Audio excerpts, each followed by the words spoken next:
Hello hello hello, आप सभी लोगों को अविनाश मिश्रा का बहुत बहुत नमस्कार। स्वागत है जी आप सभी लोगों का हमारे आज के इस क्लास में। आज के इस क्लास में हम लोग क्लास 9 का एक फर्स्ट चैप्टर देखने वाले हैं और इस चैप्टर के साथ में हम क्लास 9 का जो सिलेबस है साइंस का वो आगे बढ़ाते हुए चलेंगे। और 12 चैप्टर्स हैं इस साइंस बुक में। ये जो एनसीईआरटी बुक है आप लोग देख सकते हैं, इस एनसीईआरटी बुक के अंदर टोटल 12 चैप्टर्स है।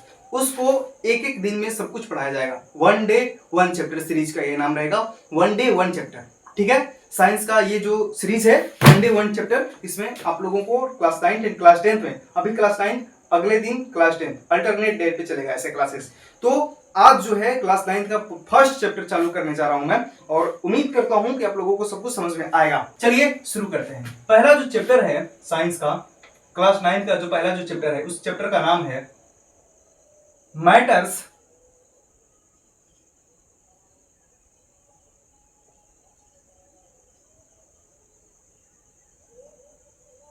इन our surroundings. Matters in our surroundings. Matters in our surrounding. Purely CBSE के लिए ये क्लास है। इसमें एक भी वर्ड आप लोगों को हिंदी को देखने को नहीं मिलेगा। पूरा का पूरा जो है ये इंग्लिश मीडियम का बैच है। सराउंडिंग्स हिंदी मीडियम वालों के लिए भी बनेगा वीडियोस थोड़े दिन के बाद। अभी सीबीएसई वालों का ध्यान दिए जा रहा है। Matters in our surroundings. सबसे पहली बात, इस चैप्टर में घुसने से पहले हम लोग बात करेंगे what is the meaning of matter, what is the meaning of surroundings.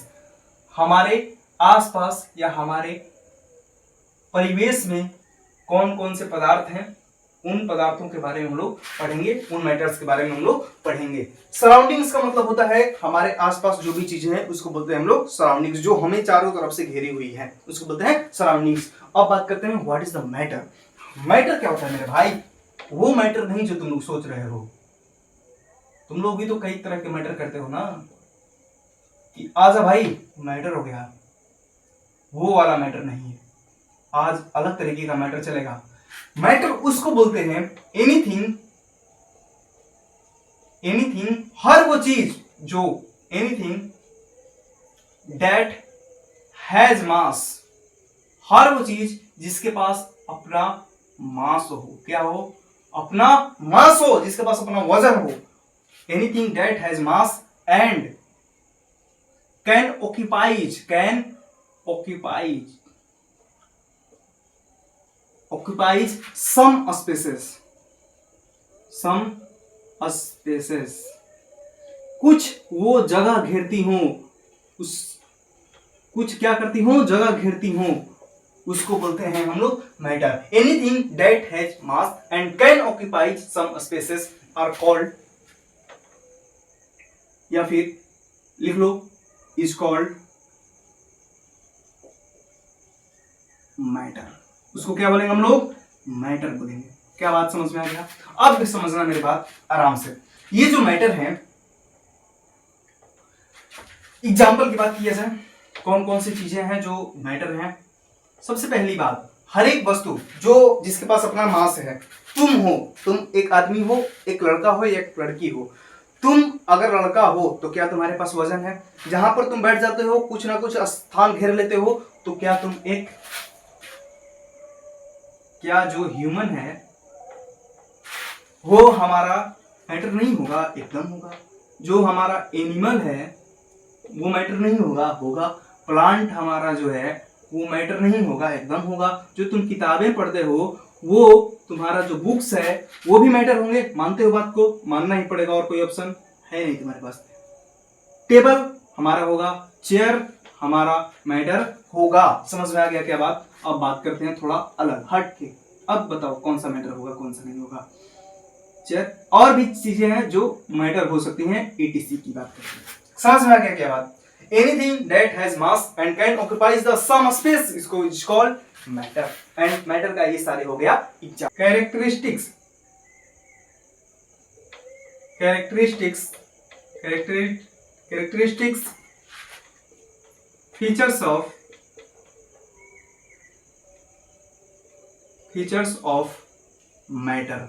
Matter के कैरेक्टरिस्टिक फीचर्स के बारे में हम लोग बात करने जा रहे हैं।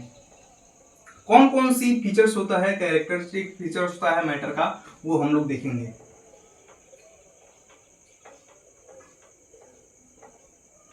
सबसे पहली बात, ये जो मैटर होते हैं, ये जो मैटर हैं बहुत बहुत छोटे पदार्थ, बहुत छोटे छोटे छोटे छोटे पार्टिकल से मिलकर के बनते हैं। these are made up of very teeny particles, बहुत छोटे पदार्थों, बहुत छोटे पार्टिकल से मिलकर के बनते हैं। वेरी टीनी पार्टिकल्स से ये मिल करके क्या होते हैं, बने होते हैं। वेरी टीनी पार्टिकल्स, ये जो पार्टिकल्स हैं इतने छोटे होते हैं, इतने छोटे होते हैं कि ये हमारे इमेजिनेशन से भी बाहर के छोटे होते हैं। जितना तुम छोटा सोच सकते हो उससे भी ये छोटे होते हैं। ये बात एनसीईआरटी ने लिखा है कि these are made up of very tiny particles, इतना पार्टिकल्स छोटा, that beyond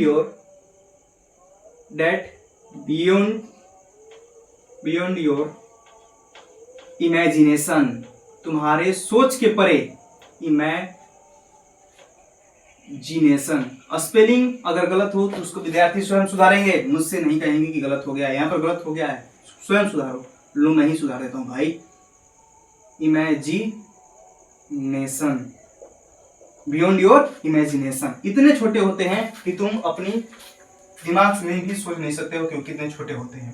बात करते हैं अगला प्रॉपर्टी। ये जो मैटर हैं इनके बीच में कुछ स्पेस होता है। They have some space between them, some space between them. ये जो स्पेस है, इस स्पेस का नाम होता है inter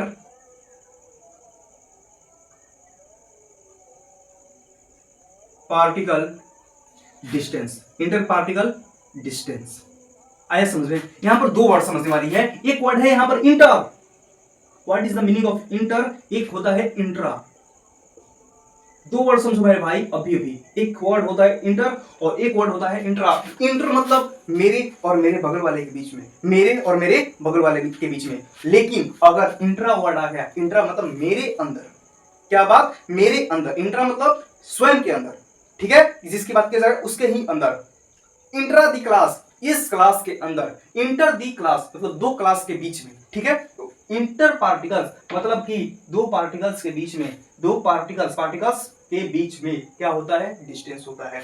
they have some space between them, और ये जो स्पेस होता है इस स्पेस का नाम होता है इंटर पार्टिकल डिस्टेंस। क्या नाम होता है? Inter particle distance. अब जो ये इंटर पार्टिकल डिस्टेंस होता है, अब मैटर जो है तीन तरीके का, अभी बता देता हूं, सॉलिड, लिक्विड एंड गैस। अब बताना मेरे भाई, इंटर पार्टिकल डिस्टेंस सबसे ज्यादा किसमें होगा? इंटर पार्टिकल डिस्टेंस सबसे ज्यादा किसमें? इंटर पार्टिकल डिस्टेंस सबसे ज्यादा होता है सॉलिड में। किसमें? सबसे ज्यादा, सॉरी, इंटर पार्टिकल डिस्टेंस सबसे कम किसमें? सॉलिड में, ठीक। उससे कम किसमें? लिक्विड में। और सबसे ज्यादा किसमें? गैस में। इंटर पार्टिकल डिस्टेंस उसको बोलते हैं जो पार्टिकल्स के बीच में होता है, उसको बोलते हैं इंटर पार्टिकल डिस्टेंस। उसके बीच के जो पार्टिकल्स के बीच का जो स्पेस होता है उसको बोलते हैं इंटर पार्टिकल डिस्टेंस। और ये जो इंटर पार्टिकल डिस्टेंस है वो सॉलिड के बीच में, सॉलिड के पास में, सॉलिड के पार्टिकल्स आपस में जो होते हैं बहुत ज्यादा पास होते हैं, और जो लिक्विड के पार्टिकल्स होते हैं इसके कंपेयर में थोड़ा दूर होते हैं, और गैस के पार्टिकल्स बहुत ज्यादा दूर होते हैं। अगर मैं बताऊं थोड़ा सा दिखा करके डायग्राम के थ्रू, तो ये मान लो कि सॉलिड हो गया हमारा, देख सकते हो कितना पास है। सारी इंटर पार्टिकल डिस्टेंस बहुत कम है, ठीक है। लेकिन लिक्विड की अगर बात किया जाए तो लिक्विड में जो होते हैं इस तरीके के फैले होते हैं, इनके बीच में देखो कितना डिस्टेंस है। लेकिन गैस वाले जो होते हैं, गैस के पार्टिकल्स, एक यहाँ पर तो एक यहाँ पर, एक यहाँ पर तो कोई, एक यहाँ पर कोई, एक यहाँ पर, रैंडमली बिखरे हुए होते हैं। इसके लिए एक टर्म यूज कर सकते हैं हम, टर्म एक यूज कर सकते हैं, गैस की जो पार्टिकल्स हैं वो रैंडमली रैंडमली अरेंज्ड होते हैं, अरेंज्ड होते हैं, रैंडमली अरेंज्ड होते हैं। तो ये हो गया तुम्हारा दो प्रॉपर्टी, किसके बारे में, मैटर के दो प्रॉपर्टी के बारे में। कौन कौन, एक तो पहले मैं बताया कि टीनी पार्टिकल से बने होते हैं और इतना टीनी पार्टिकल्स की तुम्हारे सोच के परे, और दूसरा मैं बताया कि ये पार्टिकल्स के बीच में कुछ स्पेस होता है और इस स्पेस को हम लोग बोलते हैं इंटर पार्टिकल डिस्टेंस, और ये जो इंटर पार्टिकल डिस्टेंस होता है वो सॉलिड में सबसे कम, उससे ज्यादा लिक्विड में और सबसे ज्यादा गैस में, और गैस में इतने ज्यादा होते हैं कि जो गैस के पार्टिकल्स हो गए हैं रैंडमली बिखरे होते हैं। रैंडमली मतलब इधर उधर, कोई फिक्स्ड मैनर में नहीं, कोई डायरेक्शन नहीं, कोई इधर कोई इधर कोई इधर, ऊपर नीचे चारों तरफ बिखरे हुए होते हैं। बात करते हैं आगे की तरफ। अब बात करो मेरे भाई, अगर ये जो मैं बोल रहा हूं कि गैस सॉलिड जो है, जो ये मान लो कि सॉलिड है, क्या है, एक सॉलिड है, ये जो पार्टिकल्स जो है छोटे छोटे पार्टिकल्स से मिलकर बना, ये जो मैटर है सॉलिड, ये छोटे छोटे पार्टिकल्स से मिलकर बना है। तो ये जो छोटे छोटे पार्टिकल्स मिलकर बना है, तो ये एक दूसरे को पार्टिकल्स जो है अट्रैक्ट करते हैं, एक दूसरे की तरफ अपने आप को खींचते हैं। क्या करते हैं, अट्रैक्ट करते हैं। एक पार्टिकल दूसरे पार्टिकल्स को अट्रैक्ट करता है। दे कैन अट्रैक्ट, ऐसे लिखो, these particles लिखो, these particles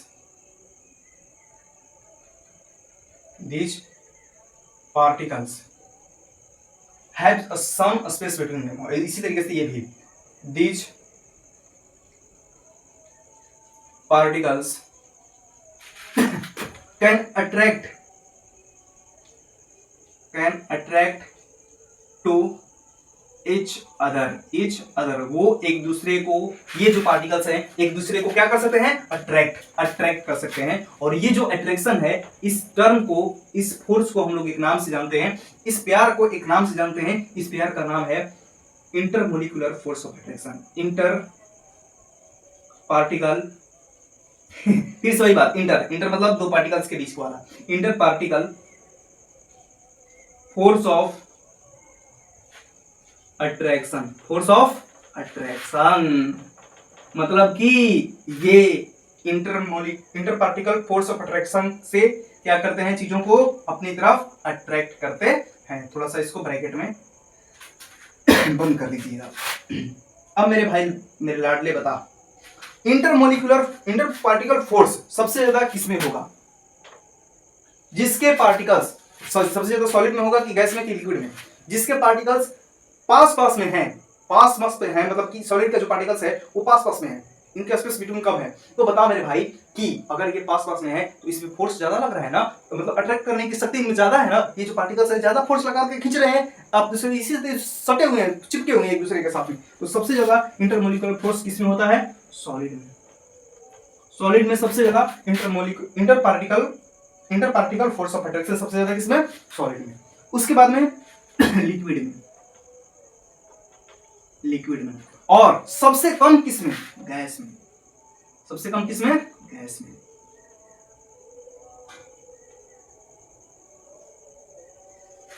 ये हो गया बात।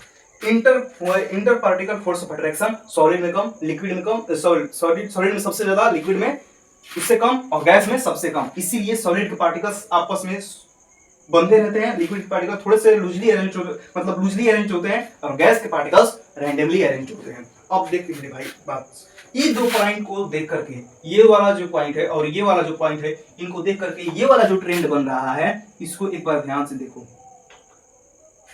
मतलब कि इसमें सॉलिड ज्यादा, इसमें सॉलिड सबसे कम, इसमें सॉलिड सबसे ज्यादा, इसमें लिक्विड बीच में, इसमें भी लिक्विड बीच में, इसमें गैस सबसे ज्यादा, इसमें गैस सबसे कम। इसका मतलब क्या समझ रहे हो कि अगर इंटर पार्टिकल स्पेस अगर ज्यादा है, अगर इंटर पार्टिकल स्पेस अगर ज्यादा है, मतलब पार्टिकल्स के बीच में स्पेस ज्यादा है, तो उसमें जो फोर्स लग रहा है वो कम लग रहा है। क्या लग रहा है, फोर्स कम लग रहा है। अगर इंटरमोलिकुलर फोर्स मतलब स्पेस ज्यादा है, मतलब कि एक गैस लो, उस गैस में बहुत ज्यादा दूर अरेंज्ड है, मतलब उनके पार्टिकल्स के बीच में, गैस के पार्टिकल्स के बीच में क्या है, स्पेस बहुत ज्यादा है। तो इसका मतलब यह है कि उसमें जो फोर्स लग रहा है वो बहुत ही ज्यादा कम लग रहा है। मतलब कि यहां पर समझ आ रहा है कि intermolecular force of attraction, inter particle force of attraction. Interparticle force of attraction is inversely proportional to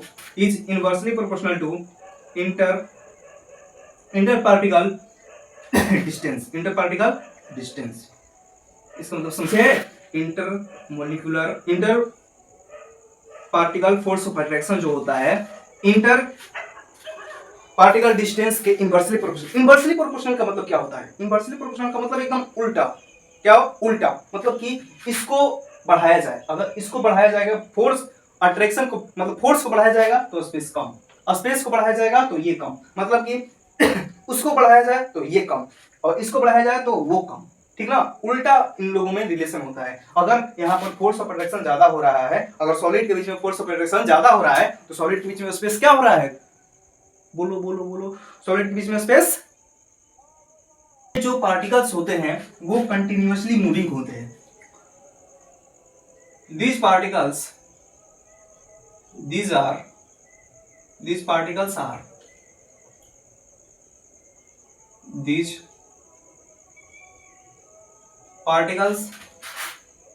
are continuously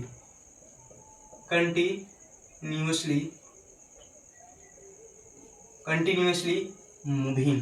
मतलब क्या हुआ कि इस सॉलिड में, इसे ये जो मार्कर है मेरा सॉलिड है, इसके जो पार्टिकल्स हैं, जिस पार्टिकल से मिलकर बना है, इसके पार्टिकल्स भी इसी मार्कर में, इसी सॉलिड में इधर उधर घूमते रहते हैं, कंटिन्यूअसली मूविंग करते हैं, लगातार घूमते रहते हैं। अगर मैं एक गिलास पानी लूं तो उसके जो पार्टिकल्स हैं वो भी आपस में घूमते रहते हैं। अगर गैस है तो उसके पार्टिकल्स भी आपस में घूमते रहते हैं। सॉलिड है, बांधा गया है ज्यादा, इसका मजबूती से इधर इसके पास में सॉलिड फोर्स ऑफ अट्रैक्शन ज्यादा है सॉलिड में, तो इसके जो पार्टिकल्स हैं, अब बताओ तुम ज्यादा घूमेंगे फिरेंगे नहीं? क्यों? क्योंकि इसके पापा जो है कड़ाई चढ़ाए हुए हैं कि अगर तुम घूम गया तो मार मंगा दूंगा। क्यों? क्योंकि इसके जो पापा हैं इस पर फोर्स ऑफ अट्रैक्शन से बांधे हुए हैं ज्यादा। तो सॉलिड के जो पार्टिकल्स हैं मेरे बेटा, वो सॉलिड के जो पार्टिकल्स हैं वो कम घुमाई फिराई करते हैं, सबसे कम घुमाई फिराई करते हैं। तो कंटिन्यूअसली मूविंग सबसे कम किसमें? सॉलिड में। उससे ज्यादा किसमें? लिक्विड में। और सबसे ज्यादा कौन घूमता फिरता है? तो गैस। गैस के जो पार्टिकल्स हैं सबसे ज्यादा घूमते फिरते रहते हैं। आया समझ में? अब सुनो, अब जब कोई चीज घूमता फिरता है ना तो उसमें एक एनर्जी स्टोर होता है, एक एनर्जी पैदा हो जाता है। जैसे कि कोई भी चलती हुई वस्तु में, कोई भी चलती हुई पिंड में, कोई भी चलती हुई ऑब्जेक्ट्स में एक टाइप का एनर्जी स्टोर होता है और उस एनर्जी का नाम होता है काइनेटिक एनर्जी। मूविंग की वजह से एनर्जी स्टोर होता है, इस एनर्जी का नाम होता है काइनेटिक एनर्जी। काइनेटिक एनर्जी क्या होता है? काइनेटिक एनर्जी आराम से सुनो। The energy stored in the moving objects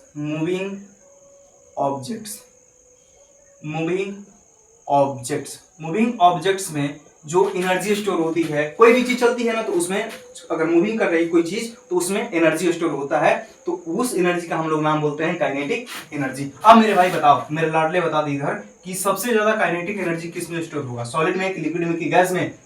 उसमें जो सबसे ज्यादा घूमता फिरता है, तो गैस में सबसे ज्यादा, सॉलिड में सबसे कम। वही ट्रेंड यहां पर भी आ जाएगा।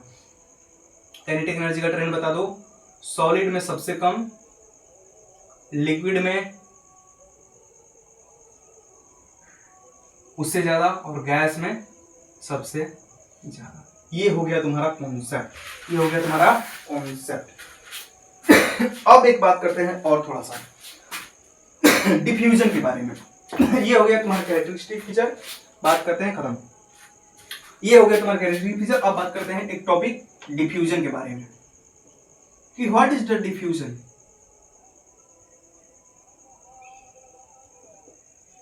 What is diffusion? डिफ्यूजन क्या होता है सर? डिफ्यूजन किसी चीज का हाई कॉन्सेंट्रेशन से लो कॉन्सेंट्रेशन। हाई कॉन्सेंट्रेशन किसको बोलते हैं?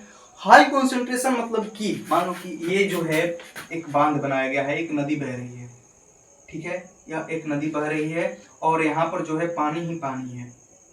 इधर जो एरिया है इधर पानी ही पानी है और यहाँ पर मैं बना दिया हूँ बांध। क्या बना दिया हूँ मैं? बांध। और इधर है पानी की कमी, इधर है पानी की कमी, तो यानी कि पानी यहाँ पर क्या है? ज्यादा है, पानी ज्यादा है, इसको बोलते हैं high concentration.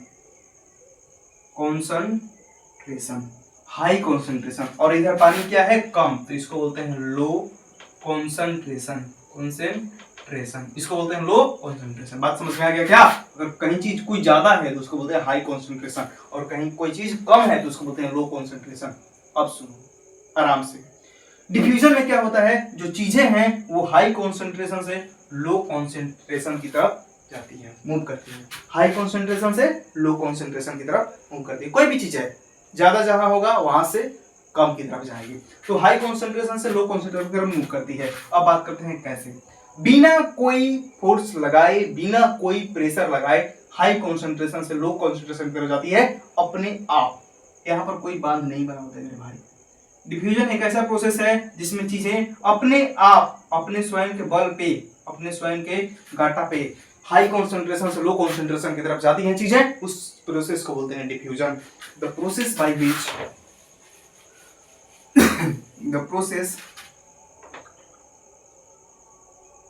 the process by which in which लिखो, by process, the process in which these substances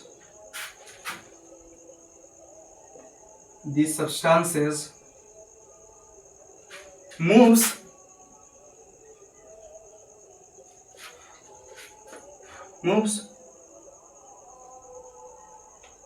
from high concentration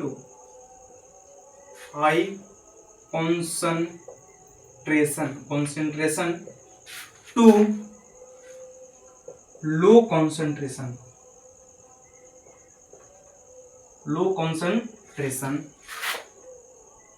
by their own, स्वयं अपने आप, their own is called diffusion, अब मुझे एक बात बताओ मेरे भाई, डिफ्यूजन किसको बोलते हैं? हाई कॉन्सेंट्रेशन से लो कॉन्सेंट्रेशन की तरफ चीजों को चल जाना अपने आप। यहाँ पर देयर बाय देयर ऑन, अपने आप चीजों का हाई कॉन्सेंट्रेशन से लो कॉन्सेंट्रेशन की तरफ चली जाना, इसको बोलते हैं हम लोग क्या? डिफ्यूजन। अब बात एक और आती है यहाँ पर, एक और कंसेप्ट, कि अगर हम लोग टेम्परेचर बढ़ाते हैं, मतलब किसी चीज को गर्म करते हैं, ठीक है, किसी चीज को गर्म करते हैं, तो गर्म करने के साथ में क्या होता है? उसका डिफ्यूजन रेट भी बढ़ जाता है। By heating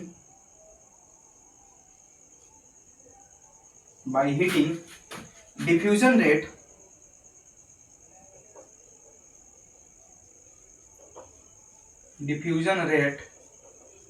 gate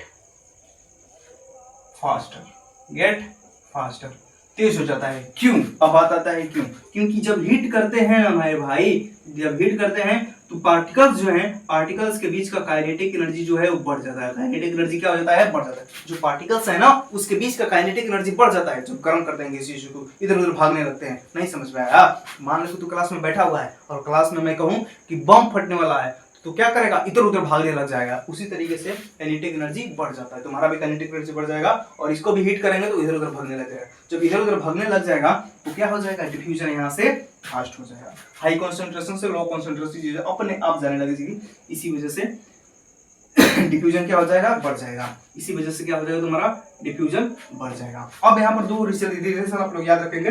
by heating, heat करने पर जैसे ही हम लोग, हीट मतलब क्या? टेम्परेचर अगर बढ़ाते हो, टेम्परेचर क्या करते हो आप लोग? बढ़ाते हो। तो टेम्परेचर बढ़ाने से क्या होगा मेरे लाल? टेम्परेचर बढ़ाने से तुम्हारा डिफ्यूजन, काइनेटिक एनर्जी पहले बात कर लेते हैं, तुम्हारा काइनेटिक एनर्जी जो है वो बढ़ जाएगा। काइनेटिक एनर्जी बढ़ जाएगा, उसके बाद में काइनेटिक एनर्जी और डिफ्यूजन भी तुम्हारा क्या हो जाएगा? बढ़ जाएगा। डिफ्यूजन रेट डिफ्यूजन रेट भी तुम्हारा क्या हो जाएगा, बढ़ जाएगा। इस रिलेशन को आप लोग दिमाग में सेट करें। तो डेफिनेशन ऑफ मैटर और उसके फीचर्स देखने के बाद में अब हम लोग एक पेज नंबर 3 पर एनसीईआरटी बुक के जो पेज नंबर 3 पर जो क्वेश्चंस है उनको हम लोग कर लेते हैं। एक्चुअली चार क्वेश्चंस दिए हुए हैं। चौथा क्वेश्चन है वो कहा है कि उसके कैरेक्टरिस्टिक फीचर्स में बताओ। तो वो जो क्वेश्चन मैं पहले ही करा दिया हूँ, तो आ जाओ पहले ही इसको फर्स्ट क्वेश्चन करते हैं कि which of the following are matter, कौन मैटर है निम्नलिखित में से। तो चेयर जो है इसके पास मास एंड स्पेस बिखरता है इसलिए मैटर है। एयर भी मैटर है। लव तुम्हारा मैटर थोड़े हो जाएगा भाई, लव और हेट तुम्हारा मैटर नहीं है। स्मेल थोड़ी मैटर हो जाएगा। एलमॉन्ड्स तुम्हारा बादाम जो है मैटर है। थॉट मैटर नहीं है। कोल्ड मैटर नहीं है।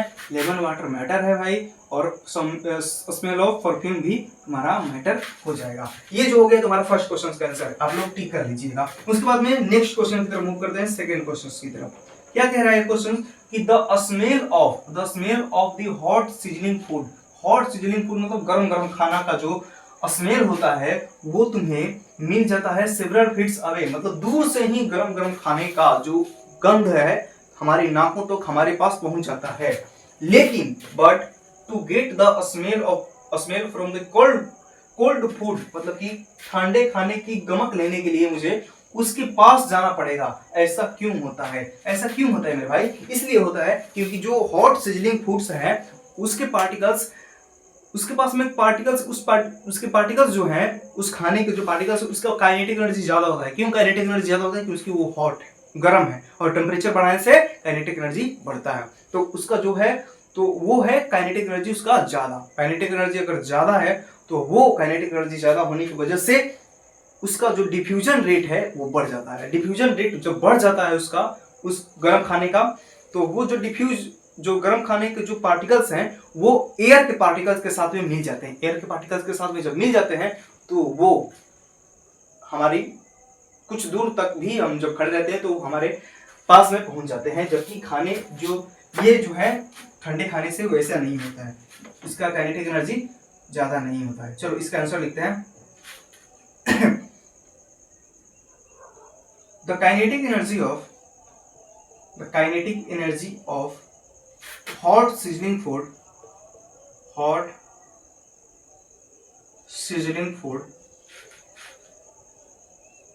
is more and due to its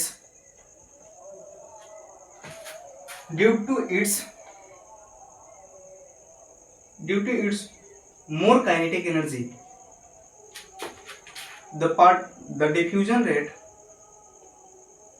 the particles more kinetic energy, the particles of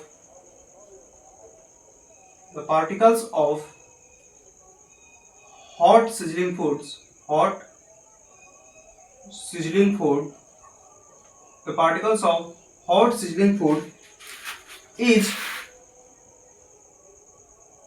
the particles of are diffused faster in the particles of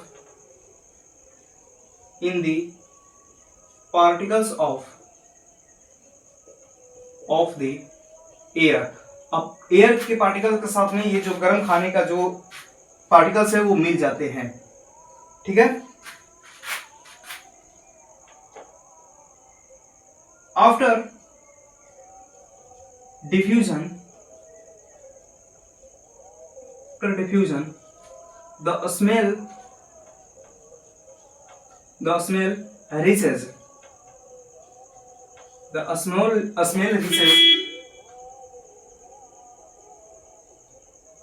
reaches several meters away। But और एक बात लिखा जाएगा, but in the case of cold food the kinetic energy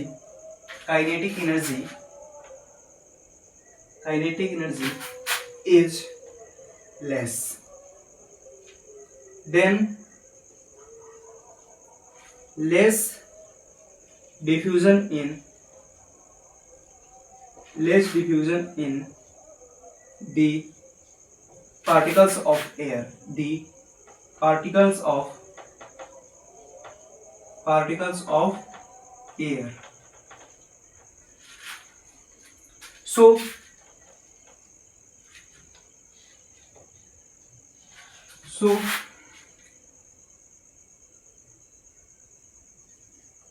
we get the smell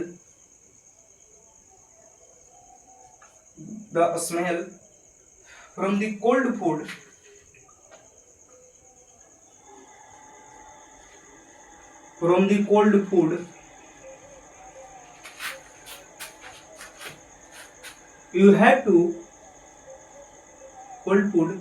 we have to go closer. ये हो गया तुम्हारा answer इस क्वेश्चंस का। अब चलते हैं आगे। ए डेवर मतलब गोताखोर, तो तैरने वाला। A diver is able to cut through water in swimming pool. Which property of matter does this observation show.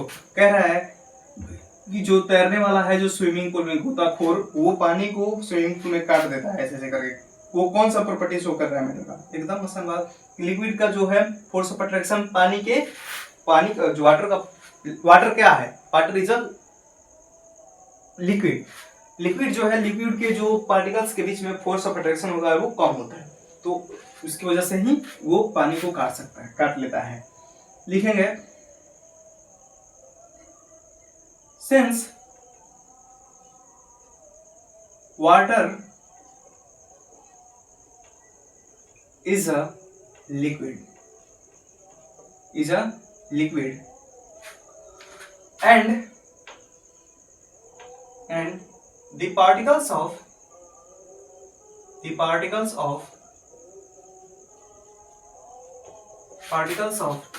liquid, यहां पर तुम ब्रैकेट में वाटर भी लिख लेना, liquid have weaker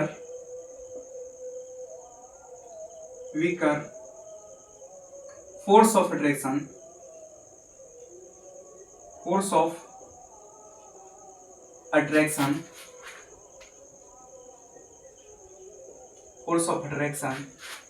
between them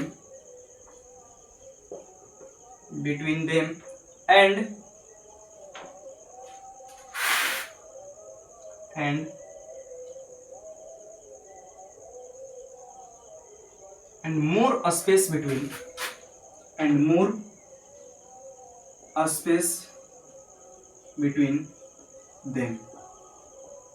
ठीक है, तो ये होगी इस बात कहानी इसकी। इसी वजह से ये जो है डेवर पूरा का पूरा गोताखोर जो है वो काट लेता है। तो ये जो हो गया आप लोगों का, ये जो खत्म हो गया। अब नेक्स्ट जो हमारा टॉपिक रहेगा वो रहेगा स्टेट्स ऑफ मैटर के बारे में। स्टेट्स ऑफ मैटर, मैटर के अवस्था, पदार्थ की अवस्था के बारे में हम लोग बात करेंगे। चलो, एक जो अवस्था होता है वो होता है सॉलिड। कुछ फीचर्स इधर लिखेंगे, उसके बाद में इधर होगा सॉलिड के बाद में बात करेंगे हम लोग लिक्विड की, उसके बाद में बात करेंगे हम लोग गैस की। ठीक है, वॉल्यूम के बारे में। सबसे पहले इसकी शेप के बारे में बात किया जाए। शेप इसका फिक्स्ड रहता है, शेप इसका फिक्स्ड, वॉल्यूम भी इसका फिक्स्ड। गैस का दोनों अनफिक्स्ड, इसका भी फिक्स्ड नहीं, अनफिक्स्ड, इसका भी अनफिक्स्ड। और इसका जो वॉल्यूम है फिक्स रहता है और इसका जो शेप है वो बदलता रहता है, वो अनफिक्स्ड। अब बात करते हैं डेंसिटी की। डेंसिटी क्या होता है मैं बाद में समझाऊंगा, अभी तुम लोग लिख लो। हाईएस्ट, इसमें मीडियम, इसमें सबसे लो। बात करते हैं स्पेस के बारे में, स्पेस बिटवीन देम, अभी भी बताया हूं स्पेस के बारे में। सॉलिड में स्पेस सबसे लो, इसमें कोई स्पेस नहीं होता, इसमें मीडियम टाइप का होता है, इसमें सबसे ज्यादा हाई होता है।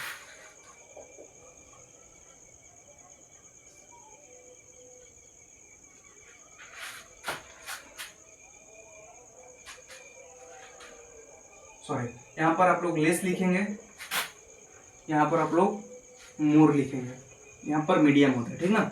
बात करते हैं थोड़ा सा आगे, फोर्स ऑफ अट्रैक्शन की बात करते हैं, इंटरमोलिकुलर फोर्स के बारे में बात करते हैं।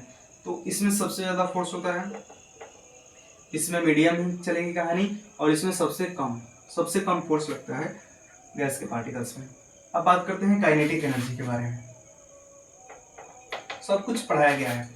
काइनेटिक एनर्जी सबसे ज्यादा किसमें, इसमें सबसे कम लेस, इसमें भी मीडियम, और इसमें सबसे ज्यादा काइनेटिक एनर्जी देखने को मिलता है। बात करते हैं अब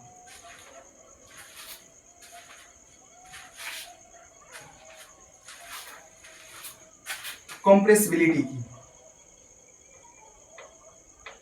कॉम्प्रेसिबिलिटी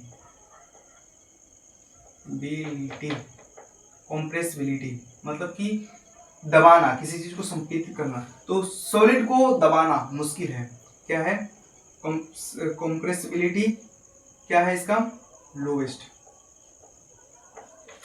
इसका लिक्विड का मीडियम में, सारी बातें इसकी मीडियम ही चलेगी, और इसका सबसे ज्यादा हाईएस्ट है, हाईएस्ट कंप्रेसिबिलिटी, यहाँ पर हाई ही लिख लो, high mid lowest highest highest high लिख लो।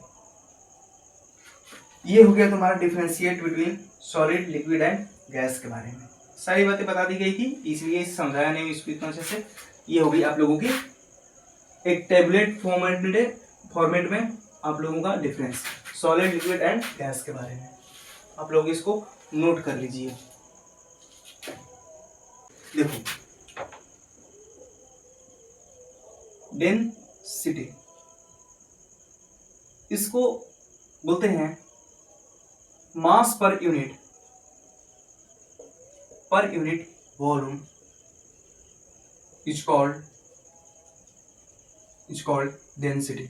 डेंसिटी जो होता है मास पर यूनिट वॉल्यूम, मतलब कि इस इतने एरिया में कितने ज्यादा मास है, इसका मतलब समझ रहे हो। मतलब एक क्लासरूम में कितने ज्यादा स्टूडेंट बैठे हैं, अगर एक क्लासरूम में एकदम कुचा के स्टूडेंट भरा हुआ है तो उसको बोलेंगे हाई डेंसिटी है, बहुत ज्यादा घने हैं, बहुत ज्यादा। अच्छा, जंगल क्या होता है घना, उसका मतलब क्या होता है, उस जंगल में बहुत सारे पेड़ होते हैं, एकदम खचा पेड़ होता है, उसको बोलते हैं डेंसिटी। मतलब उतने एरिया में, उतने वॉल्यूम में कितनी ज्यादा संख्या में मास है, तो मास पर यूनिट वॉल्यूम को हम लोग बोलते हैं density.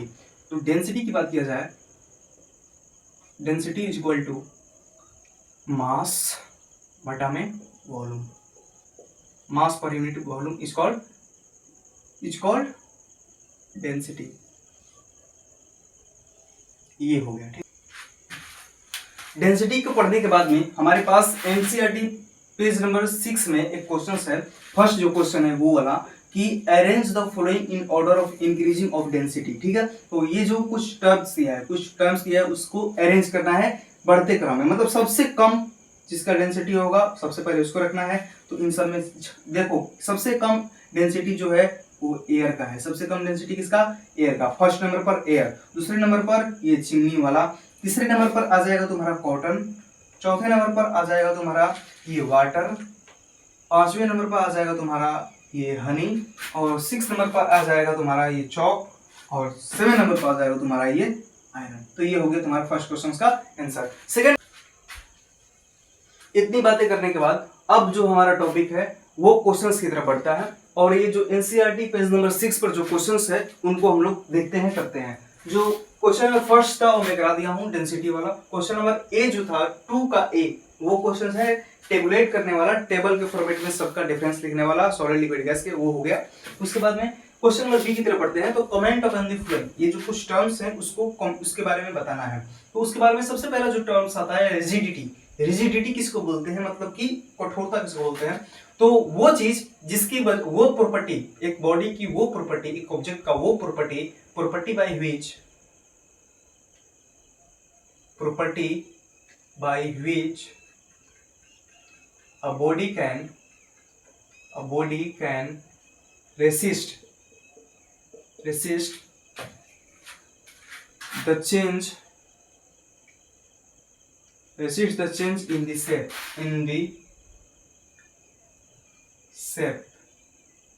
due to external force। कोई भी फोर्स लगाते हैं तो जो बॉडी है वो अपना शेप चेंज नहीं करती है, शेप चेंज करने से मना करती है, रेसिस्ट करती है, ऐसे प्रॉपर्टी को हम लोग रिजिडिटी बोलते हैं। कंप्रेसिबिलिटी की तरफ पढ़ते हैं। कंप्रेसिबिलिटी वो होता है property bye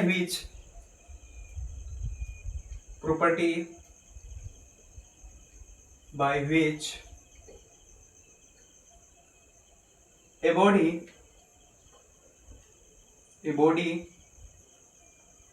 a body can decrease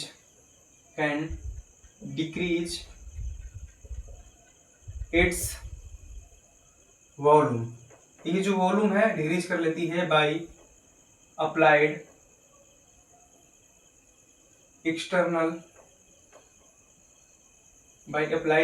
pressure लगाने से जो है ये अपना प्रेशर, ठीक है। तो प्रेशर लगाने से ये जो कंप्रेस कर देते हैं, कंप्रेस करने से क्या होता है, वॉल्यूम कम हो जाता है, ठीक ना। तो उसको हम लोग बोलते हैं compressibility. Fluidity, a property by which a substance can flow। एक प्रॉपर्टी जिसकी वजह से कोई सब्सटेंस फ्लो करने लगता है उसको बोलते हैं fluidity. Filling in the gas container, gas container का भरना। गैस कंटेनर कंप्लीटली फिल हो जाता है, completely fill due to its low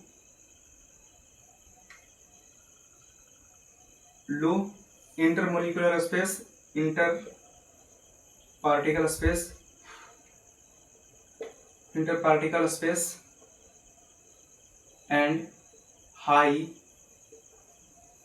kinetic energy। गैस जो होते हैं उनके पार्टिकल्स के स्पेस बहुत कम होता है और उनका जो होता है हाई काइनेटिक एनर्जी होता है, इसलिए पूरे गैस को कंटेनर को कंप्लीटली फिल कर लेते हैं। बात करते हैं शेप की। तो एक्सटर्नल अपीयरेंस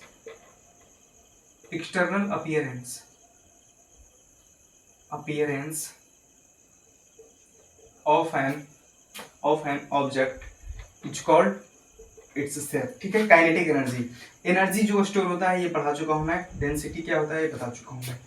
आगे चलते हैं, क्वेश्चन नंबर 3 का ये देखते हैं। A gas fills completely the vessels in which it is kept while। यही क्वेश्चन का आंसर है।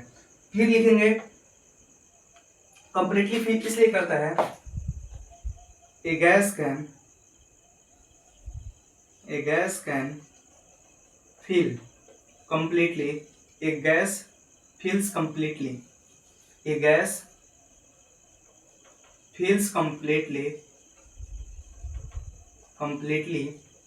the vessel in which it is kept because gas have very low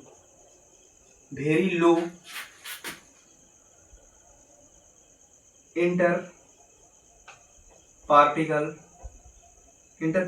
space between them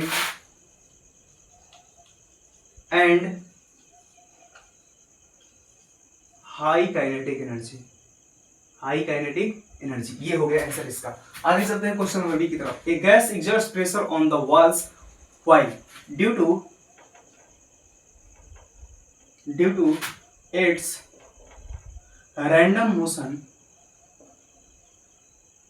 जो gas के particles हैं वो क्या करते हैं, रैंडम मोशन करते हैं, तो इधर उधर भागेंगे तो गैस के कंटेनर पे भी टकराएंगे। Due to its random motion the particles of the particles moves in the random direction, in the random direction, by which due to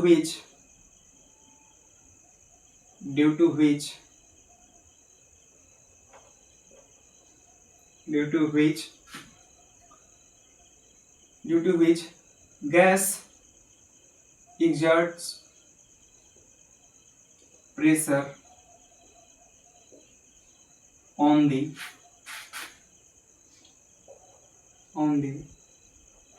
walls of the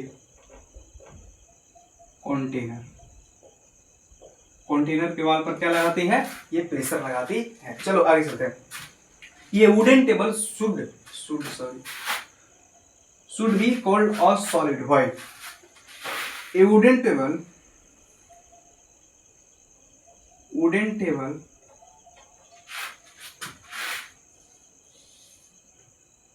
the particles of wooden table, the particles of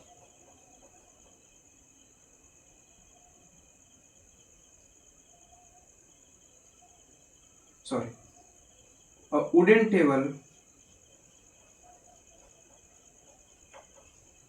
cannot compressed,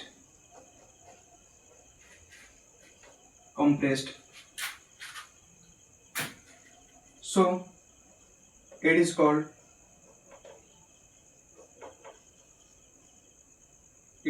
a solid. एकदम simple answer है, सटीक। Why we easily move our hand in air, but to do the same through the solid block we need the correct expert. Why? Because तुम लोग सजा के लिख लेना, मैं थोड़ा सा थोड़ा सा मैं बता दे रहा हूं, जो मेन पॉइंट है वो तुम लोग लिख लेना अच्छे से। Because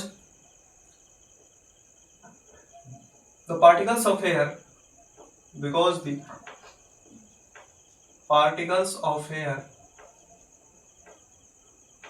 are loosely arranged,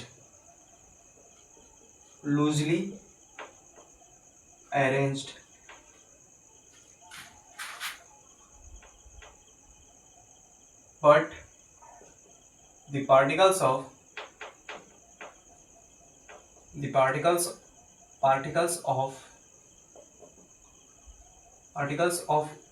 solid block are compactly packed.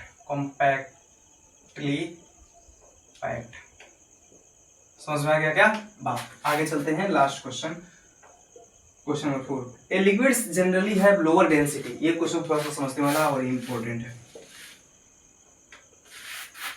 Liquids का जो होता है वो सॉलिड के कंपेयर में लो डेंसिटी होता है, ठीक है।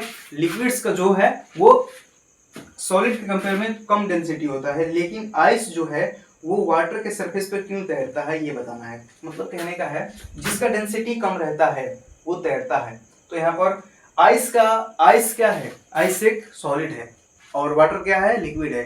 तो आइस का अगर सॉलिड है तो उसका डेंसिटी ज्यादा है, तो वो डूब जाना चाहिए पानी में, क्योंकि वाटर का डेंसिटी कम है आइस के कंपेयर में। तो क्यों ऐसा होता है कि वो तैरता है, इसलिए क्योंकि पेन लिखो,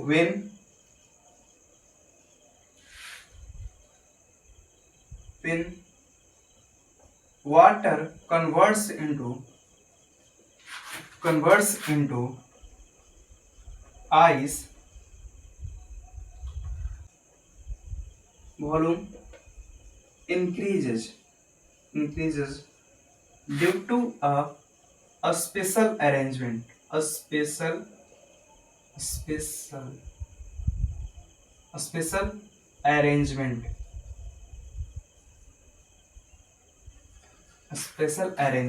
ठीक है। इसी वजह से जिसका वॉल्यूम बढ़ गया, ठीक है ना, special arrangement. So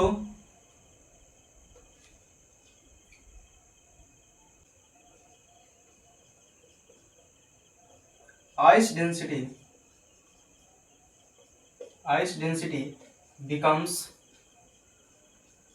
lower than the water density, so it floats on the water। ये हो गया तुम्हारा क्वेश्चन का आंसर, सारे का सारा लिख लो। इतनी सारी चीजें पढ़ने के बाद अब बारी आ गया है इस चैप्टर के सबसे इंटरेस्टिंग और सबसे ज्यादा क्वेश्चन पूछे जाने वाले सेक्टर से उस चीज को हम लोग पढ़ने की कोशिश करते हैं। तो उस टॉपिक का नाम है, उस टॉपिक का जो हमारा नाम रहेगा वो रहेगा इंटर कन्वर्जन,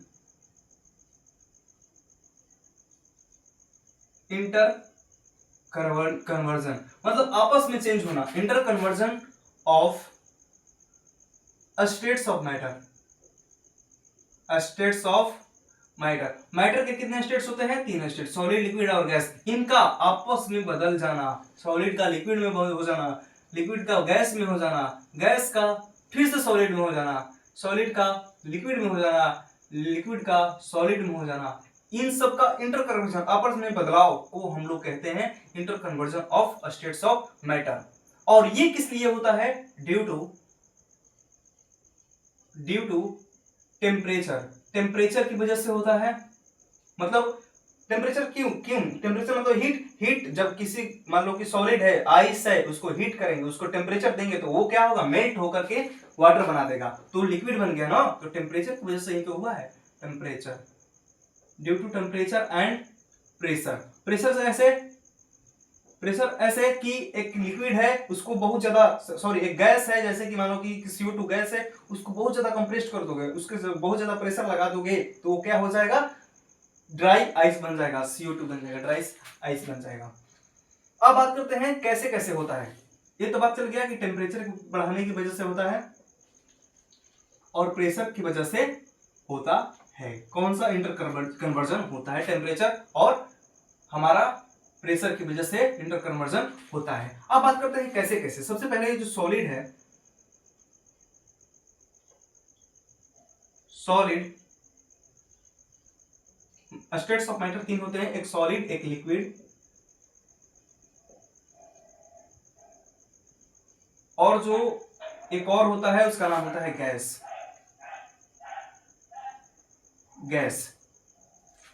सॉलिड जो है वो गर्म करने पर, हीट करने पर, गर्म करने पर वो मेल्ट हो जाता है, और मेल्ट हो जाता है मतलब पिघल जाता है। इस प्रोसेस को हम लोग बोलते हैं मेल्टिंग या इस प्रोसेस का एक और नाम होता है फ्यूजन। क्या करने पर?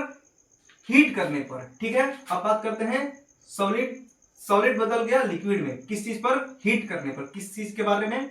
हीट करने पर, गर्म करने पर जो सॉलिड है लिक्विड में बदल जाता है। इस प्रोसेस को मेल्टिंग या फ्यूजन बोलते हैं। क्या बोलते हैं? मेल्टिंग या फ्यूजन। ऐसा process by which solid change into liquid by heat उसको बोलते हैं, इस प्रोसेस को मेल्टिंग या फ्यूजन।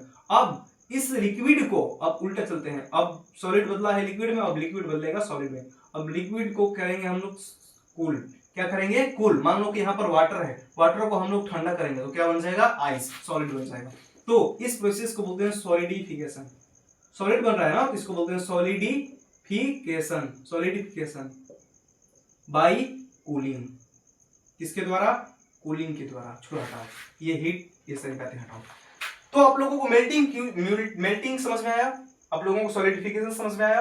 बात करते हैं अब आगे। जो लिक्विड है इसको गर्म करने पर ये बनता है वेपर, और इस प्रोसेस को बोलते हैं वेपराइजेशन।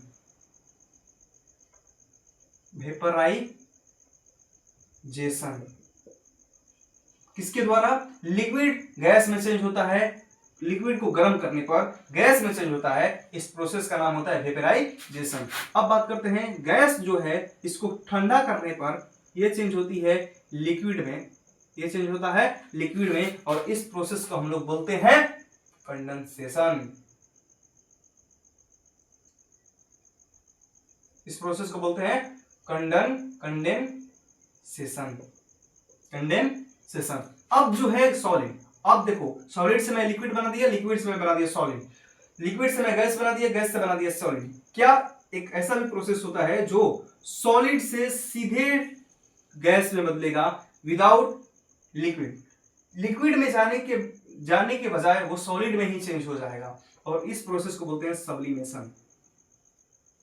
सब्लिमेशन क्या बोलते हैं भाई इसको? सब्लिमेशन। और गैस भी जो है वो बिना लिक्विड में परिवर्तित हुए सीधा का सीधा सॉलिड बना देगा, इसको हम लोग बोलते हैं डिपोजिशन। डिपोजिशन।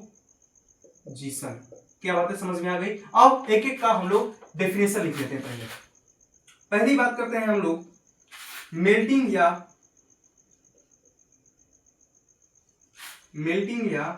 फ्यूजन के बारे में, कि मेल्टिंग या फ्यूजन क्या होता है।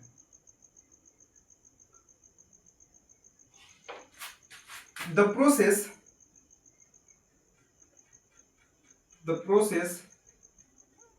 by which solid change into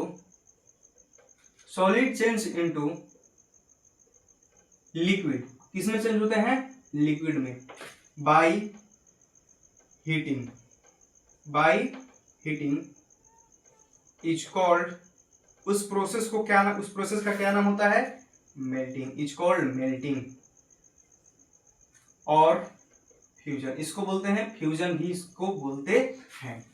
समझ में आ गया क्या मेल्टिंग या फ्यूजन क्या होता है? The process by which solid change into liquid, solid change into liquid by heating. यहां पर जो हीटिंग वर्ड है ये सबसे इंपॉर्टेंट है।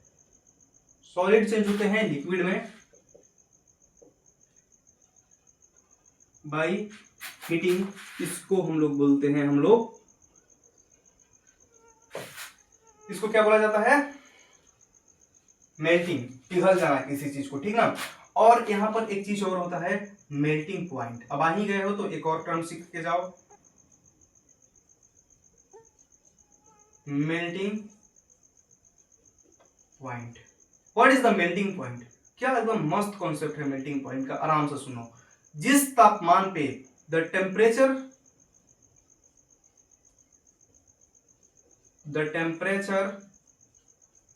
at which a solid change into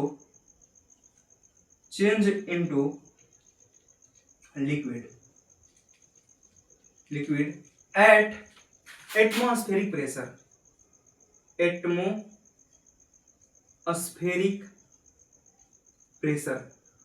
हमारे अर्थ के ऊपर एटमॉस्फेयर है, उसमें बहुत सारे गैस हैं, एयर्स हैं, वो हमारे अर्थ पर प्रेशर लगाते हैं, उसको हम लोग बोलते हैं एटमॉस्फेरिक प्रेशर। तो उस एटमॉस्फेरिक प्रेशर पर जब एक सॉलिड लिक्विड जिस टेम्परेचर पर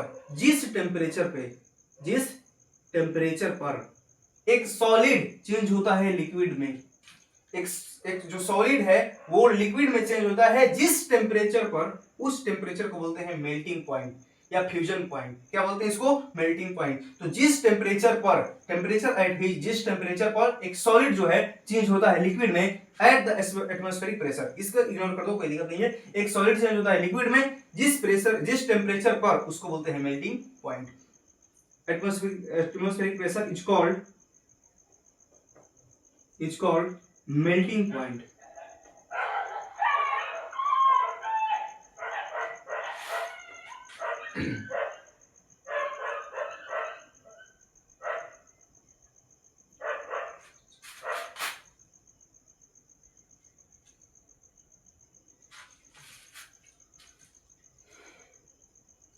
तो हमारा हो गया मेल्टिंग और मेल्टिंग पॉइंट, मेल्टिंग हो गया, दो चीज। अब चलते हैं हम लोग यहां पर सॉलिडिफिकेशन, दोनों को उड़ाते हैं यहीं पे। Solidification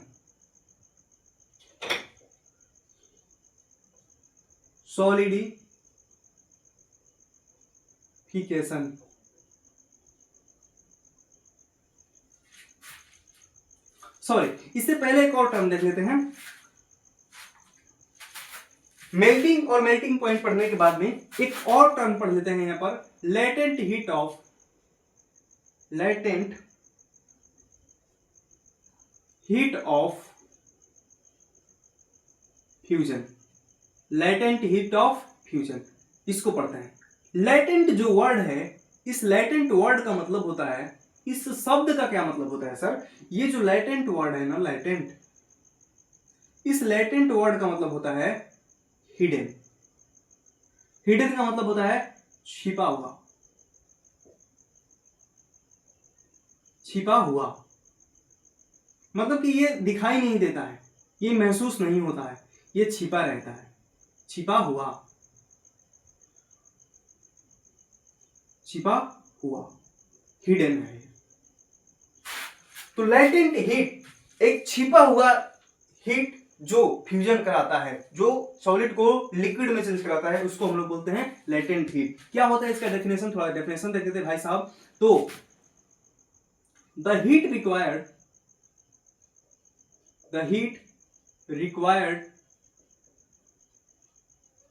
to convert 1 kg solid into liquid। 1 kg solid को लिक्विड में चेंज करने के लिए, बदलने के लिए जितना हीट हमको रिक्वायर होता है, जितना हीट हम लोगों को चाहिए होता है, उस हीट के अमाउंट को the heat required to convert 1 kg solid into liquid at atmospheric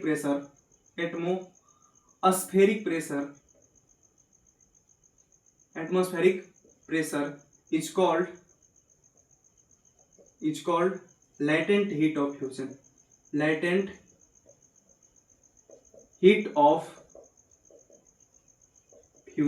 latent heat of fusion बोलते हैं the heat required to convert 1 kg solid into liquid at atmospheric pressure is called a latent heat of fusion। ये जो latent heat है वो छिपा रहता है। जैसे कि मान लो कि एक आइस है, ये क्या है?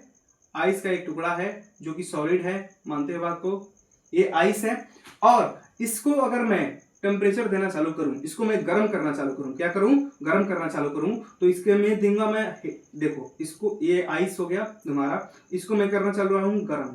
क्या करना चाह रहा हूं? गर्म इसको मैं करना चाह रहा हूं। तो जैसे ही मैं इसको गर्म करूंगा, तो गर्म करने पर यहाँ पर 2 तरीके की हीट आएंगे। एक तो यहाँ पर मेल्टिंग पॉइंट आएगा, जैसे जैसे हम इसको गर्म कर रहे हैं, इसमें से हीट, ये जो है कैंडल जो है इसको हीट दे रही है। क्या दे रही है? हीट। और ये जो हीट दे रही है वो लेटेंट हीट दे रही है। कौन सी हीट दे रही है?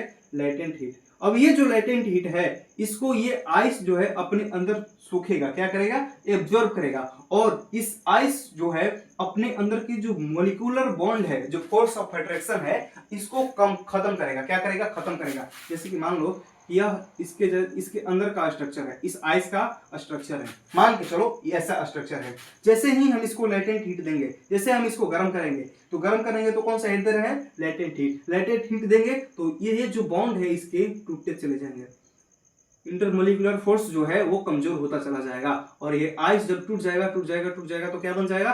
पानी।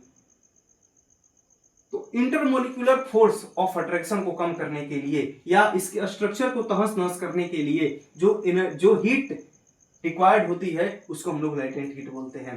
क्या लेटेंट हीट से हमारा पदार्थ चेंज हो जाता है, पदार्थ की अवस्था चेंज हो जाती है? नहीं, लेटेंट हीट से पदार्थ की अवस्था चेंज नहीं होती है। लेटेंट हीट सिर्फ मॉलिक्यूल का जो स्ट्रक्चर होता है उसको तोड़ता है। मेल्टिंग, जैसे ही गर्म होते जैसे ही मेल्टिंग पॉइंट पर पहुंचेगा, ये जैसे ही मेल्टिंग पॉइंट पर पहुंचेगा इसका टेम्परेचर, वैसे ही ये क्या बन जाएगा? वाटर बन जाएगा। ये कहानी है पूरी लेटेंट हीट की। अब चलते हैं आगे। ये हो गया तुम्हारा इधर। अब बात यहीं पर कर लेते हैं तुम्हारे सॉलिडिफिकेशन की। सॉलिडिफिकेशन क्या होता है? वही चीज, कोई इसमें नया बात ही नहीं है। सॉलिडिफिकेशन क्या होता है कि द प्रोसेस बाय विच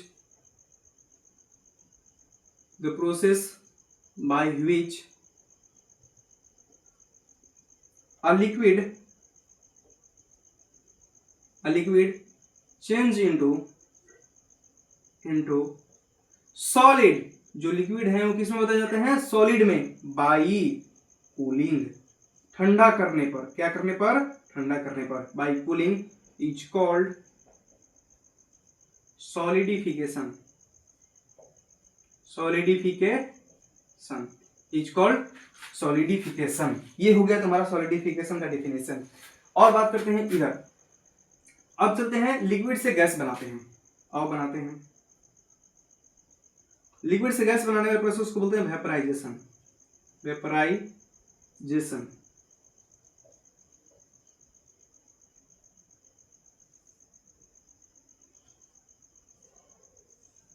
कौन सा प्रोसेस होता है, the process by which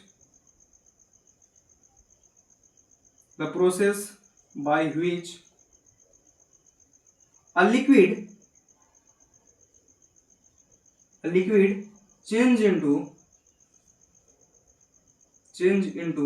gas by heating, गर्म करने पर, क्या करने पर, गर्म करने पर जो ये लिक्विड है वो चेंज होता है गैस में, by heating is called vaporization, vaporization. ये बात हो गई। अब आते हैं इसके विपरीत वाले कंडेंसेशन में।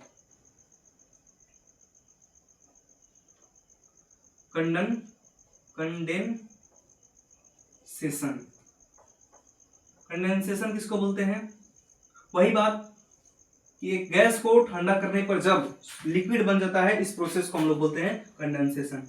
The process by which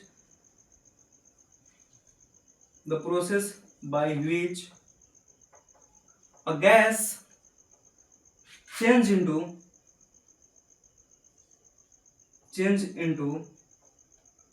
liquid by cooling is called condensation. ये हो गया तुम्हारा, ये यहां तक की बातें। अब एक और, जैसे यहाँ पर लेटेंट हीट ऑफ फ्यूजन था, उसी तरीके से लेटेंट हीट ऑफ वेपराइजेशन भी होता है, उसको यहीं पर समझ लेते हैं। सब कुछ पढ़ा दूंगा भाई, कुछ नहीं छूटेगा, आराम से रहो। Latent heat of vaporisation,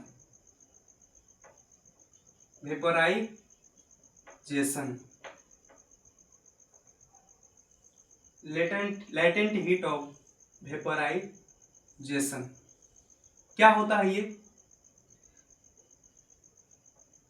the amount of heat required, the amount of, same इसी के जैसा, the amount of heat required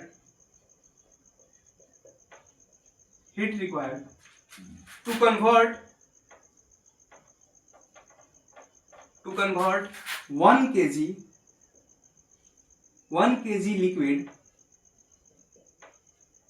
liquid into gas. 1 KG liquid को गैस में बदलने के लिए जितना हीट की जरूरत होती है, उसको हम लोग बोलते हैं latent heat of vaporization into gas at atmospheric pressure,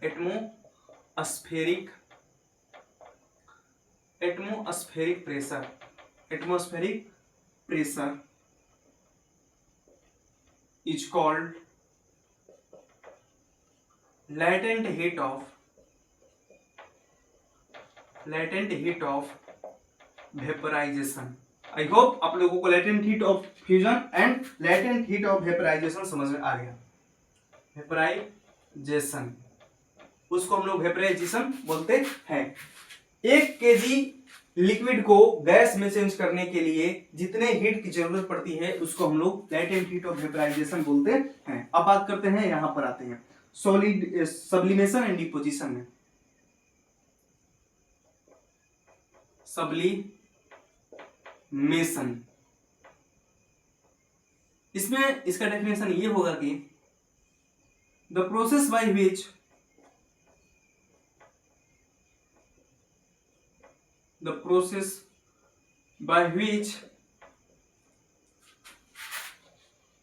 a solid directly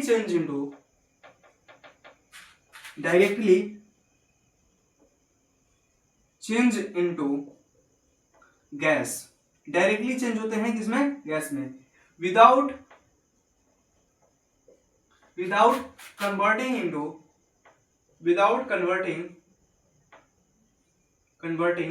into liquid, बिना लिक्विड में चेंज हुए डायरेक्टली चेंज हो जाते हैं सॉलिड गैस में।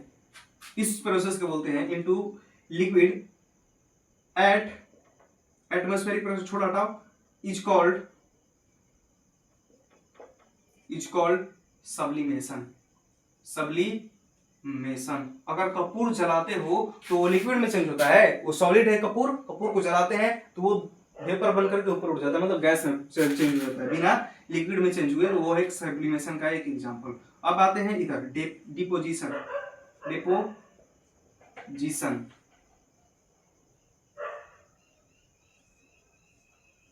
डिपोजिशन क्या है, सॉरी यहाँ पर लिक्विड बाय हीटिंग, यहाँ पर भी लिखना थोड़ा सा, बाय हीटिंग, गर्म करने पर, bye heating is called sublimation. अब बात करते हैं थोड़ा इधर, व्हाट इज डिपोजिशन। डिपोजिशन किसको कहते हैं कि द प्रोसेस, इसके उल्टा, सब्लिमेशन के उल्टा, the process by which a gas directly change into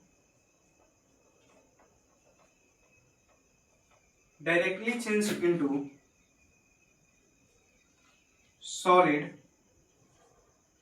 without converting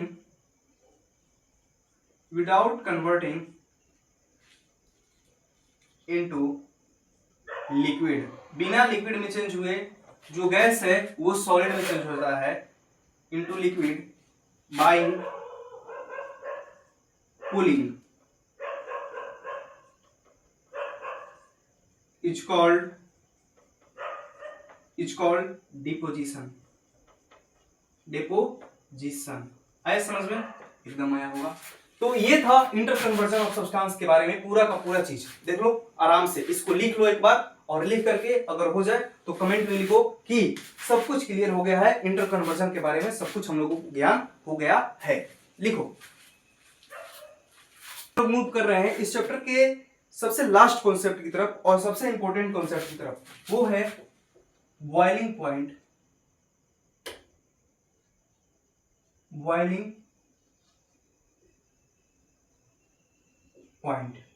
what is the boiling point. Boiling point किसको कहते हैं,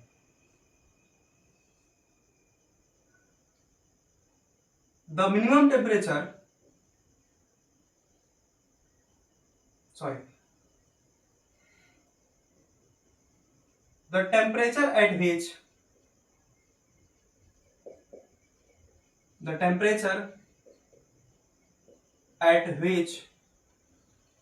the temperature at which a liquid change into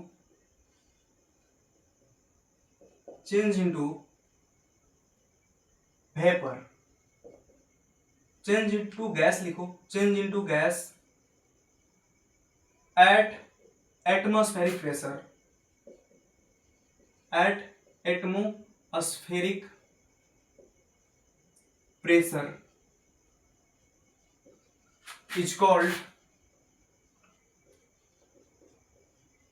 is called boiling point।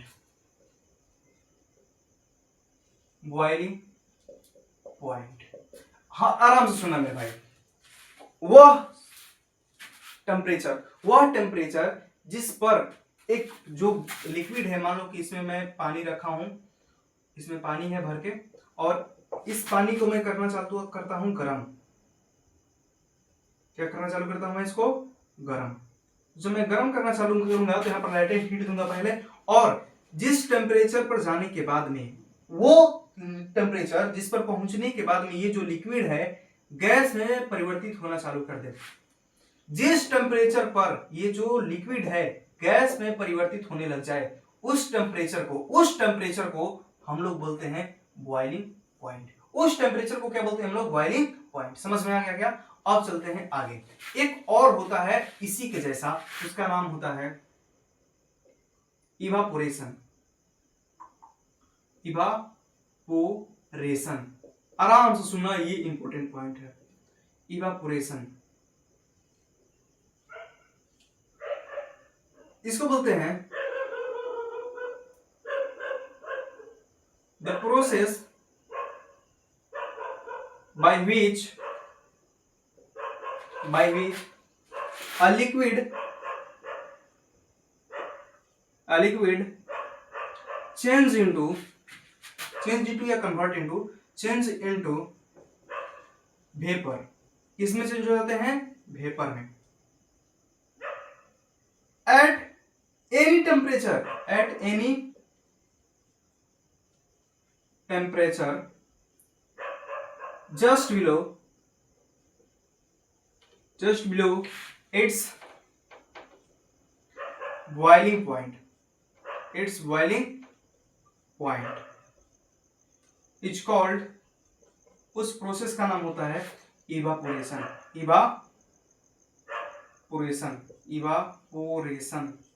आराम से सुनना मेरे भाई, मैं क्या कह रहा हूं। एक ऐसा प्रोसेस जिसमें जो लिक्विड है वो चेंज हो रहा है किसमें? वेपर में। किसमें चेंज हो रहा है? लिक्विड किसमें चेंज हो रहा है? वेपर में। इसमें लिक्विड किसमें चेंज होता है? गैस में।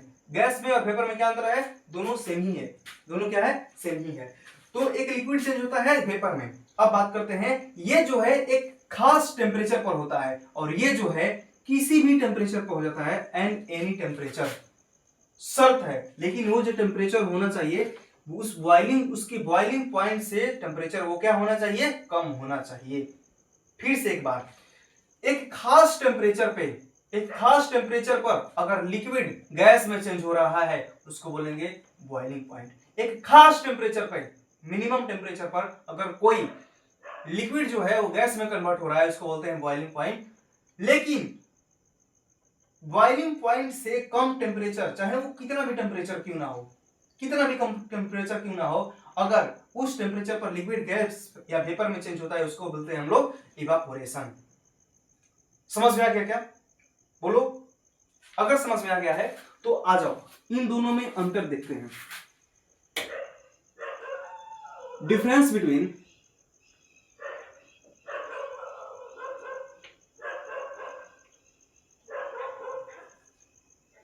एक तरफ मैं लिखूंगा बॉइलिंग पॉइंट, एक तरफ boiling point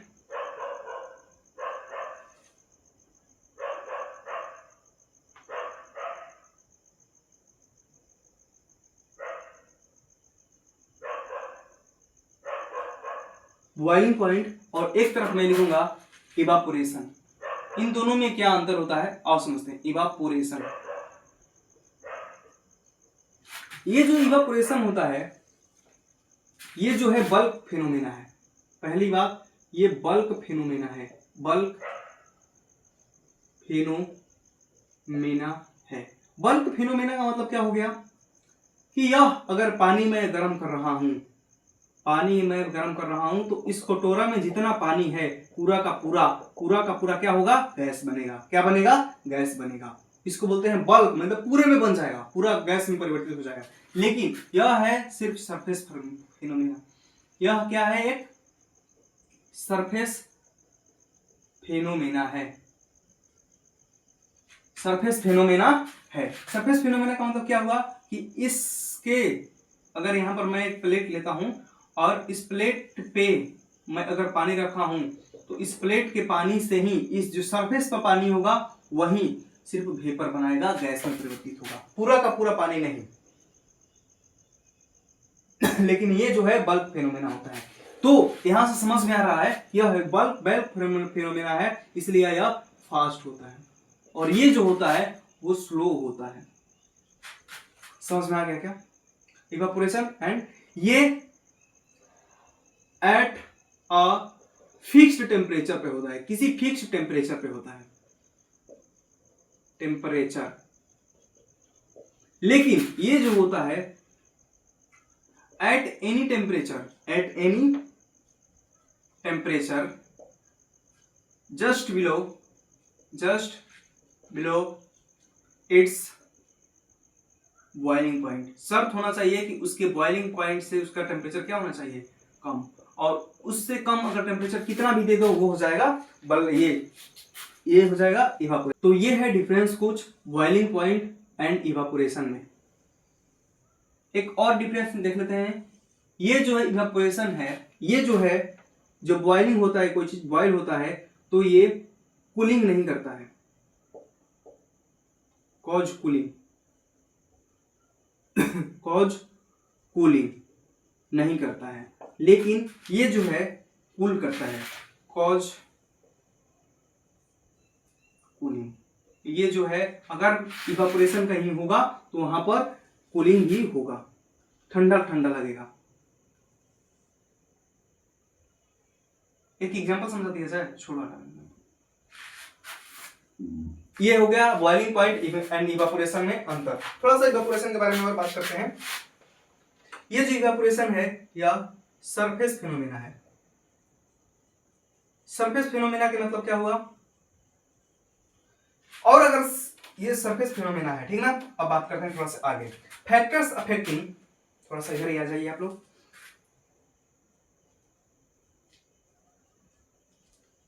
factors affecting evaporation, वो कौन कौन से फैक्टर हैं जो इवापोरेशन के रेट को घटा सकते हैं, बढ़ा सकते हैं। तो आप लोगों को मैं बताया पहला जो है इसका फैक्टर वो है सरफेस एरिया। सरफेस एरिया यह जो है एक सरफेस फिनोमेना है। तो जितना ज्यादा हम लोग सरफेस, मान लो कि तुम लोग एक चाय का एग्जांपल लेते हैं, चाय जो कप में पीते हैं, एक कप चाय लो और एक कटोरी, एक प्लेट में चाय ले लो, ठीक है।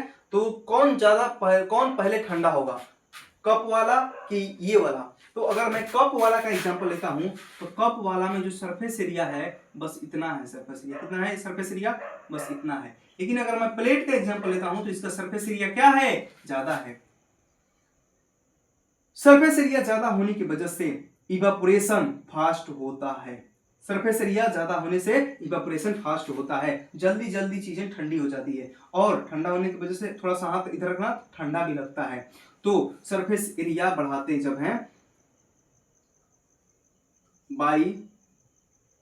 जब यहां पर शॉर्ट फॉर्म में लिखते हैं सरफेस एरिया जब हम लोग बढ़ाते हैं, क्या करते हैं, बढ़ाते हैं, तो जो हमारा इवापोरेशन है, इवापोरेशन वो फास्ट होगा कि स्लो होगा, इवापोरेशन रेट बढ़ जाता है। इवापोरेशन रेट ले लो, इवापोरेशन रेट क्या होता है, छोड़ो रेट हटाओ, इवापोरेशन बढ़ जाता है, इवापोरेशन जल्दी जल्दी होने लगता है। बात करते हैं अगला चीज, ये जो है एक सरफेस फिनोमेना है।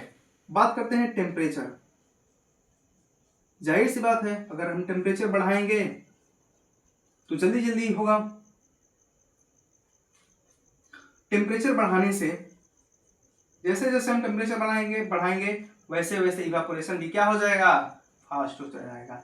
लिक्विड जो है गैस में परिवर्तित होता चला जाएगा। बात समझ में आ गया। एक बात तुम लोग ऐसे कभी देखे हो कि पूरे अगर ठंडा का दिन है चाहे बरसात का दिन है तो हम लोगों की जो पंखा चलता है, पंखे के नीचे हम लोग रख देते हैं शर्ट सुखाने के लिए, शर्ट या टी शर्ट सुखाने के लिए। क्यों? क्योंकि जो विंड है ना, विंड हवा जो है, पंखे से निकलने वाला हवा, वो उसके सरफेस पर, उस शर्ट के सरफेस पर जितने भी वाटर के मॉलिक्यूल्स हैं उनको उड़ा देता है, इवापोरेट कर देता है। समझ में आ रहा है क्या? इसी वजह से तो विंड जब, अगर विंड जो है, अगर विंड हम लोग ज्यादा कर देते हैं, मतलब हवा ज्यादा बह रहा है, तो जो हमारा इवापोरेशन का रेट होगा वो भी क्या हो जाएगा, बढ़ जाएगा। इवापोरेशन का रेट बढ़ जाएगा। एग्जांपल याद रखना, पंखा और कुर्ता पैंट वाला, इवापोरेशन रेट भी बढ़ जाएगा। बात करते हैं, आप लोग ये ध्यान में रखे होंगे कि सर्दियों के दिनों में, मतलब ठंडा के दिनों में जो कपड़े हैं वो जल्दी नहीं सूखते हैं। क्यों नहीं सूखते हैं? क्योंकि ह्यूमिडिटी रहती है। जो एयर है, एयर में मॉलिक्यूल्स रहते हैं वाटर के, नमी रहता है, क्या रहता है, ह्यूमिडिटी रहता है। तो अगर ह्यूमिडिटी है,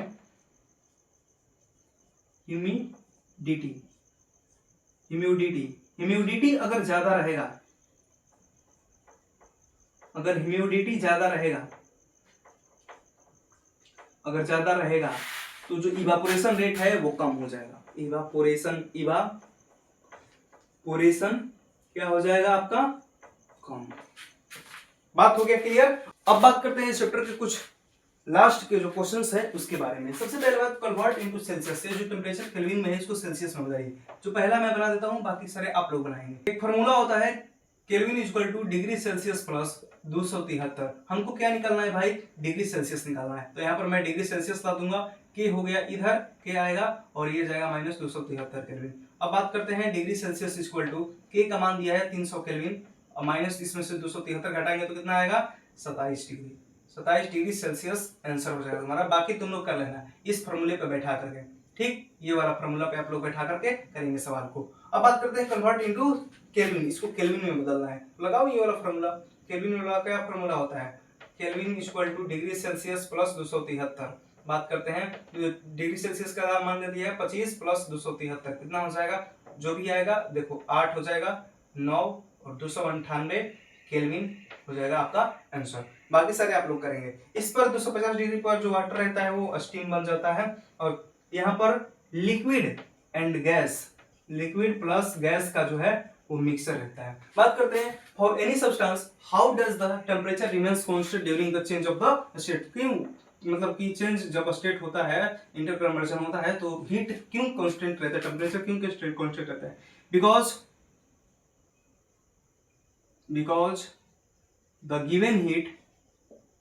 the given heat is used to overcome the force of attraction between the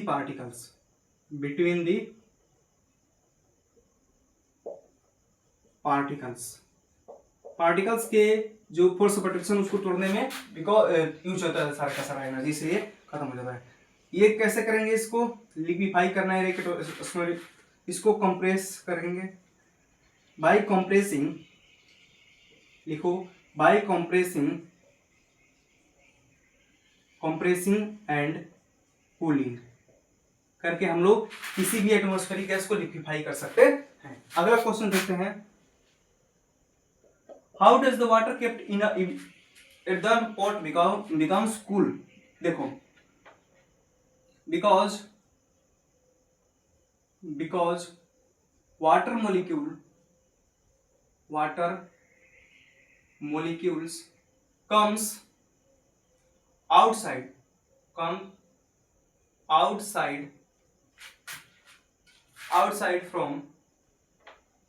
a small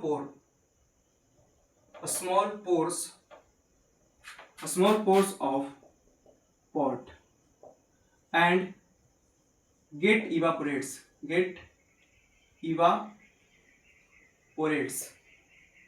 that's cause cool।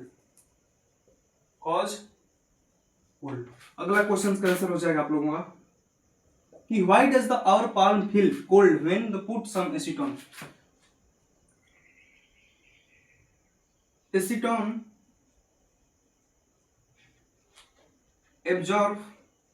absorb heat from surroundings and our palm so our palm becomes cold। क्या हो जाता है, ठंडा हो जाता है। What type of clothes should we wear in summer? Cotton clothes we should wear in summer because